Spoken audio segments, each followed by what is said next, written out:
এই মুহূর্তের সবচেয়ে বড় খবর HD Live 24/7 এ। बड़ी खबर। Breaking news now on HD Live 24/7। North east ফাউন্ডেশনের উদ্যোগে ডক্টর শ্যামাপ্রসাদ মুখার্জির 125তম জন্ম জয়ন্তী উপলক্ষে প্রাক্তন কেন্দ্রীয় মন্ত্রী প্রতিমা ভৌমিকের বাড়িতে এক রক্তদান শিবিরের আয়োজন করা হয়। উপস্থিত ছিলেন প্রাক্তন কেন্দ্রীয় প্রতিমন্ত্রী প্রতিমা ভৌমিক সহ অন্যান্যরা।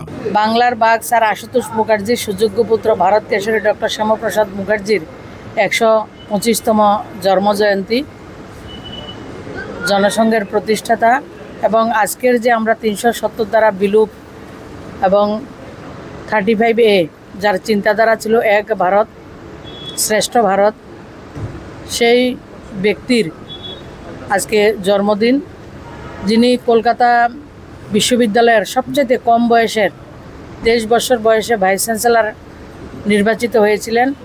এবং আজকের দিনে আমরা ত্রিপুরা, আসামের এবং ওয়েস্ট বেঙ্গলের অনেক জায়গা যারা আমরা ভারতবর্ষের অন্তর্ভুক্ত রয়েছি, যার নিরলস প্রচেষ্টায় সেই ব্যক্তির আজকে জন্মদিন।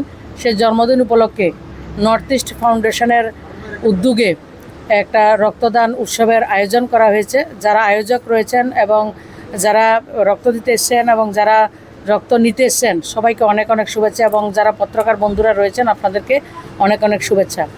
নর্থ ইস্ট ফাউন্ডেশন 2020 সালে যখন আমাদের কোভিড মহামারী হয় তখন থেকে সেটা কাজ করছিল।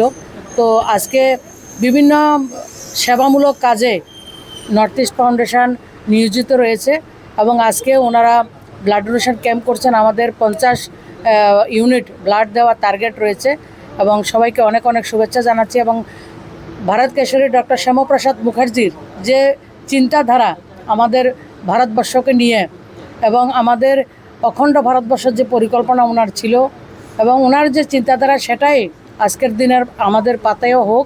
Bureau report, AGD Live 24/7।